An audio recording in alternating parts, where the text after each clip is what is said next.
Hoy viajaremos en el tiempo, no con máquinas ni portales, sino con memoria y curiosidad.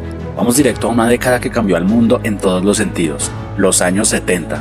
Fueron 10 años de contrastes y revoluciones. La música vibraba con rock psicodélico y discos de vinilo. Las calles se llenaban de pantalones acampanados y chaquetas de cuero. Y en medio del color y la libertad también hubo tensión, guerra fría y transformaciones profundas en la religión, la política y la forma de ver la vida. En este recorrido te mostraré cómo se vivía realmente en esa década. Hablaremos de su cultura, la moda, la música, los avances en la tecnología, las costumbres sociales, los medios de transporte y el entretenimiento que mantenía al mundo pegado a una pantalla o a una radio. Hola amigos, bienvenidos a Narratopia, el lugar donde el pasado cobra vida para contarnos sus historias más fascinantes. Así que ponte cómodo, ajusta tus audífonos y prepárate para un viaje nostálgico y revelador, porque esto es Narratopia y así fueron los inolvidables años 70.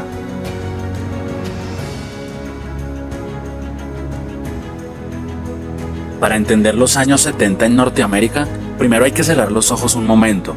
Imaginar un país que acaba de dejar atrás la efervescencia de los 60, el movimiento hippie, las protestas por los derechos civiles, la guerra de Vietnam, todo eso seguía muy presente, pero el espíritu estaba cambiando. Los 70 fueron una década de transición, de búsqueda, de identidad, un tiempo donde la libertad personal, la exploración espiritual y la desconfianza hacia las instituciones empezaron a marcar la vida cotidiana. La familia norteamericana estaba cambiando. Ya no era tan común el modelo tradicional de mamá en casa, papá trabajando, 2 hijos y un perro. Cada vez más, mujeres entraban al mundo laboral, influenciadas por la segunda ola del feminismo, y muchos jóvenes empezaban a cuestionar abiertamente los roles impuestos por generaciones anteriores. En casa, la televisión era la reina, se convirtió en el centro del hogar. Programas como The Brady Bunch o MASH no solo entretenían, sino que reflejaban y a veces cuestionaban la sociedad del momento. La gente se reunía a verlos en familia, con cenas rápidas sobre la mesa, a menudo servidas en bandejas metálicas, las famosas TV diners o comidas para microondas listas para calentar y comer. La religión seguía presente, pero ya no dominaba la vida como antes. Surgieron nuevas formas de espiritualidad. El interés por el yoga, el budismo, los horóscopos, la meditación trascendental. Muchas personas exploraban más allá de las religiones tradicionales, buscando paz y sentido en un mundo cada vez más cambiante. En cuanto a las costumbres del día a día, la gente fumaba mucho, en casas, oficinas, aviones, hospitales, y nadie lo veía como un problema. Las comidas eran más procesadas, con cereales azucarados y productos enlatados dominando la alacena. El microondas empezaba a llegar a algunos hogares, marcando el inicio de una era más rápida, más práctica. La ropa reflejaba esa búsqueda de identidad y libertad. Jeans acampanados, blusas estampadas, botas altas, flecos, cuero, colores vibrantes. No era solo moda, era una forma de expresar quién soy yo en este nuevo mundo. En las calles, los adolescentes se reunían en pistas de patinaje, centros comerciales o simplemente en sus autos. El automóvil era más que transporte, era símbolo de independencia. Y hablando de costumbres urbanas, era común ver gasolineras llenas, largas filas durante la crisis del petróleo del 73 y gente calculando cada litro de gasolina como si fuera oro. En resumen, los años 70 en América del Norte fueron una década de transformación, no tan inocentes como los 60, pero todavía idealistas. Un tiempo en que las costumbres se aflojaron, se pusieron a prueba y dejaron abierta la puerta a los excesos, los descubrimientos y las contradicciones de lo que vendría después.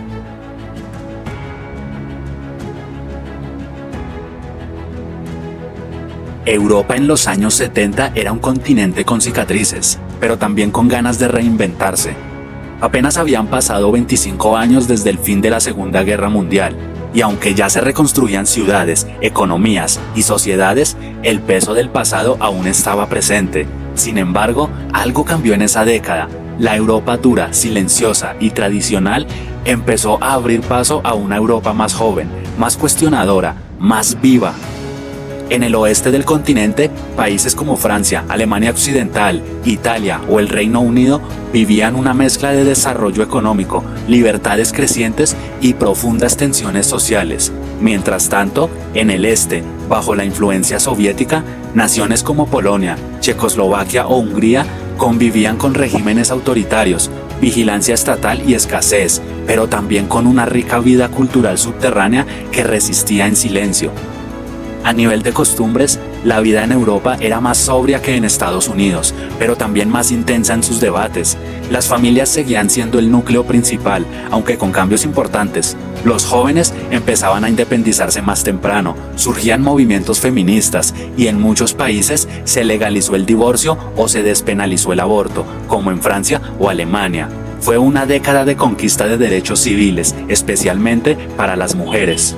Los cafés, las plazas y mercados eran el corazón de la vida cotidiana en muchas ciudades.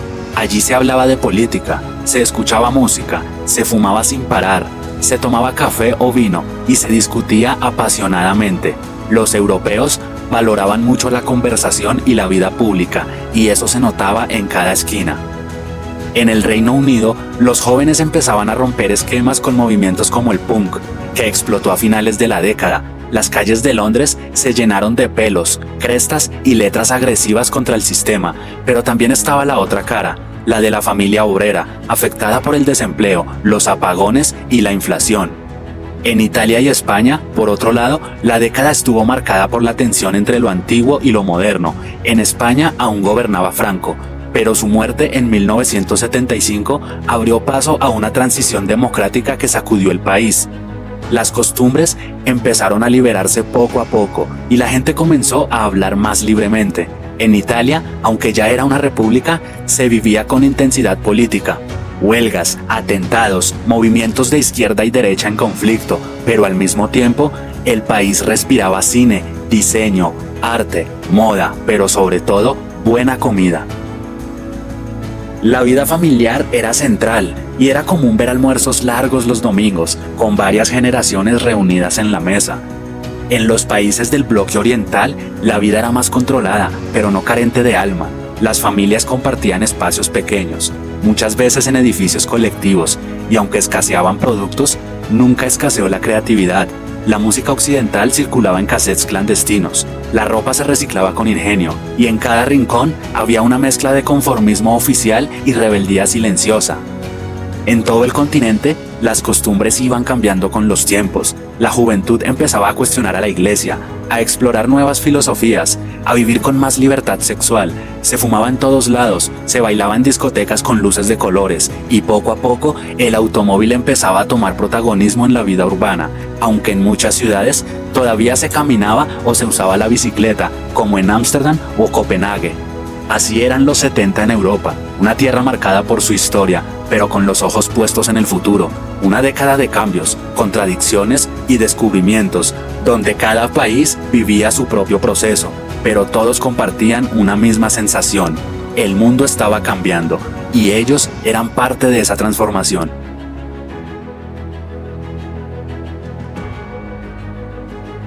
Los años 70 en América Latina fueron una década intensa, una época marcada por la esperanza, el miedo, la creatividad, la censura y también la resistencia. Mientras en otras partes del mundo se hablaba de libertad y avances tecnológicos, en muchos países latinoamericanos se vivía entre la promesa de un futuro mejor y el ruido de las botas militares. Políticamente, el continente era un mosaico agitado: golpes de Estado, dictaduras militares, guerrillas, represión y exilios eran parte del paisaje en países como Argentina, Chile, Uruguay, Brasil y otros. Muchos gobiernos democráticos fueron derrocados por regímenes autoritarios con apoyo o tolerancia de potencias extranjeras.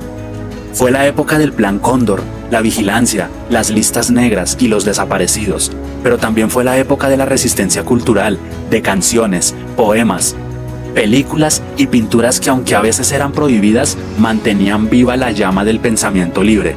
A pesar del contexto tenso, la vida cotidiana seguía adelante, con sus propios ritmos, costumbres y formas de resistir desde lo cotidiano.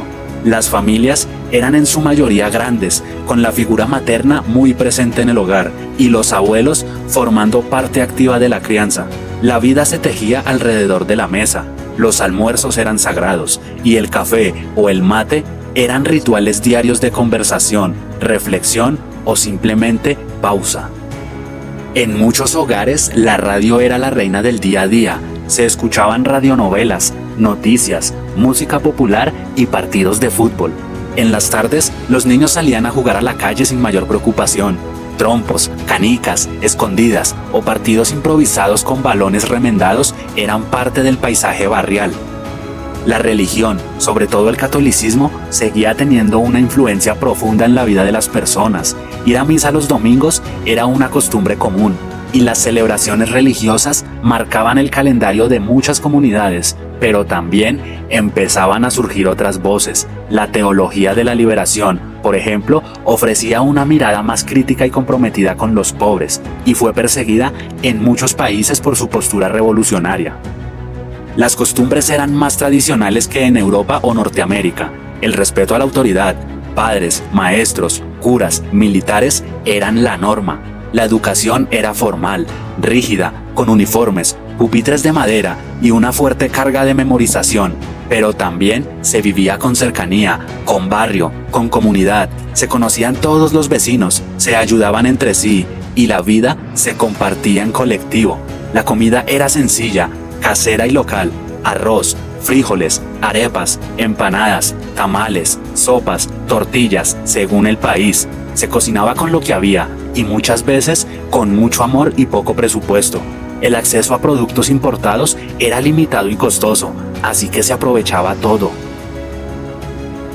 En las zonas rurales, la vida avanzaba con otros ritmos, sin tanta tecnología, con trabajo del campo, costumbres ancestrales y una conexión más directa con la naturaleza. En ciudades grandes como Buenos Aires, Ciudad de México, Santiago, Lima, Bogotá o Sao Paulo, ya se vivía un proceso de urbanización, pero con profundas desigualdades sociales. Las clases populares y trabajadoras vivían en barrios humildes, con transporte público lleno y largas jornadas laborales. Mientras tanto, las élites mantenían un estilo de vida más acomodado, con acceso a clubes privados, colegios exclusivos y autos importados. En muchos países, las mujeres empezaban a reclamar su lugar en el espacio público, aunque aún pesaban las normas patriarcales. Algunas ingresaban a universidades, otras se organizaban en movimientos sociales y muchas luchaban desde sus hogares para sacar adelante a sus familias. A pesar de la violencia política y la represión, América Latina en los 70 fue también un espacio de creatividad intensa. Nacieron grandes canciones, películas, movimientos literarios y formas de arte que hoy siguen siendo referencia. Fue una década que dolió, pero que también dejó huellas profundas en la identidad de cada nación.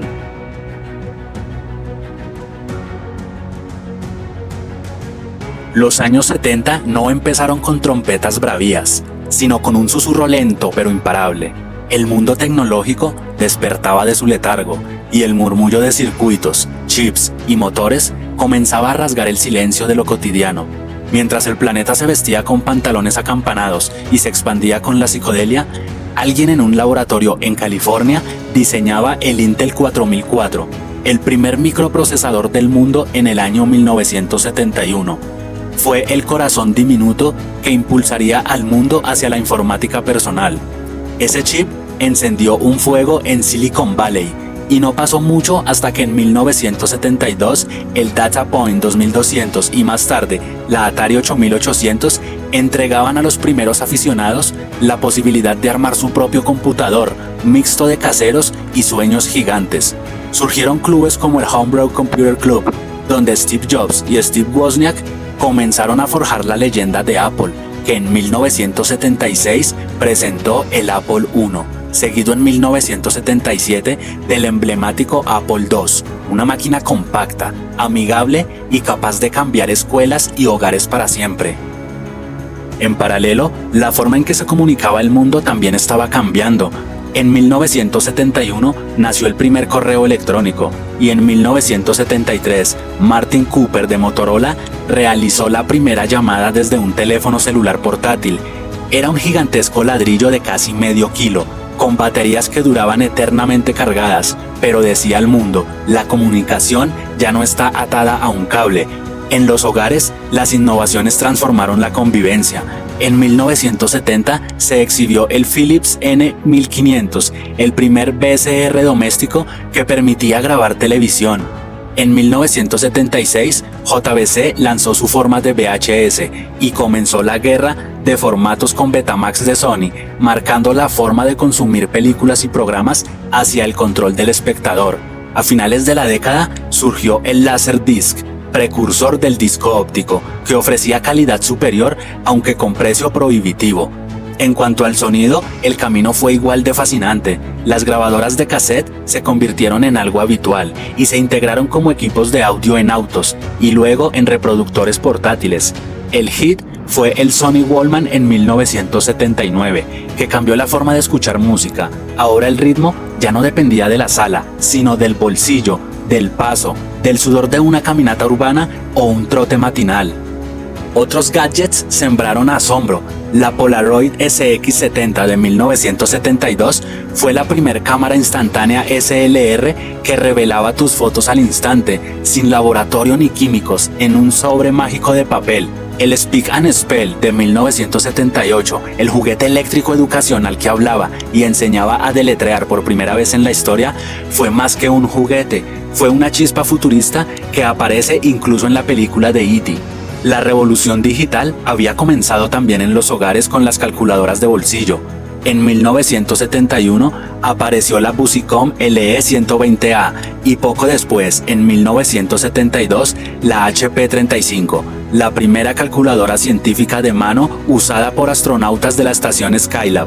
Las pantallas LCD y LED nacían tímidamente, reemplazando a relojes mecanicistas por pantallas digitales brillantes. La industria del entretenimiento también dejó huellas inmortales. En 1972, Magnavox Odyssey, la primera consola de videojuegos casera, convirtió el televisor en arcade doméstico.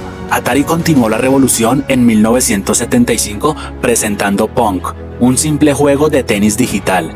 Y en 1977 lanzó la icónica Atari 2600, con cartuchos intercambiables, joystick y millones de niños y adultos reunidos frente a la pantalla para disparar fantasmas o rebotar bolas fantasmas de ladrillos pixelados. La ciencia avanzada también tenía su lugar. La Xerox Alto de 1973 introdujo la interfaz gráfica de usuario, con mouse y ventanas que luego inspiraría sistemas como el Macintosh o Windows. El Ethernet nació en 1973 para conectar computadoras en red, sembrando la base del Internet moderno. La tecnología en automóviles no se quedó atrás. Japón lideró con vehículos eficientes y ligeros como el Honda Civic y el Toyota Corolla, que conquistaron mercados globales gracias a su economía de combustible, fiabilidad y sencillez. En el mundo de las dos ruedas, la Honda CB750 de 1969 fue considerada la primera superbike de producción en masa. En 1972, la Kawasaki Z1 consolidó el formato estándar de motocicleta japonesa, un motor de 4 cilindros DOHC, freno delantero de disco, cuadro doble cuna, fue el rugido de la motocicleta moderna. También hubo inventos que parecían simples, pero cambiaron los paradigmas. El código de barras, escaneado por primera vez en 1974 en un supermercado en Ohio, transformó el comercio y permitió cadenas de suministros globales eficientes. El cubo de Rubik en el 74, en cambio, retosó con la mente de millones, convirtiéndose en el juguete más vendido del mundo y símbolo de la ingeniosidad cotidiana. Y entre las grandes redes y tecnologías avanzadas surgieron herramientas prácticas con nombre propio. Vía voz por correo, los primeros sistemas de buzón de voz en 1973, el primer e-commerce en 1979 y en ese mismo año el primero de los servicios celulares comerciales en Japón, que conectaría a las personas sin cables ni cítricas tradicionales. Cada dispositivo, cada invento era un fragmento de futuro encarnado, desde teléfonos grandes como ladrillos que prometían movilidad, hasta computadoras que cabían en una mesa, videoconsolas que transformaban la diversión familiar, cámaras instantáneas que capturaban un instante y lo entregaban al aliento, motocicletas potentes que lideraban rutas, hasta automóviles que renacían como objetos globales de aspiración. Era una década donde lo imposible se volvía tangible, donde el arte del ingeniero encontraba su lugar en la vida de la gente común. Sabíamos que contar cómo se vivía en los años 70 no cabría en un solo video, porque esa década no se puede resumir, se tiene que sentir. Por eso decidimos hacer una miniserie, porque cada tema merece su espacio, su tiempo, su alma. Gracias por acompañarme en este viaje por las costumbres, la sociedad y los inventos que definieron una de las décadas más inolvidables de la historia. Esto apenas comienza. En el próximo episodio de esta miniserie abriremos las puertas de la música de los años 70, una experiencia brutalmente épica que despertará recuerdos, emociones y quizás hasta alguna lágrima de nostalgia. Así que si aún no lo has hecho, suscríbete a Narratopia, activa la campanita y acompáñame en este recorrido por lo que fuimos, lo que escuchamos y lo que aún vibra en nuestras memorias. Dale like si este video te hizo viajar en el tiempo, compártelo con alguien que ame los 70 y nos vemos en la siguiente entrega, la música de los años 70, cuando el mundo sonaba distinto. Esto es Narratopia.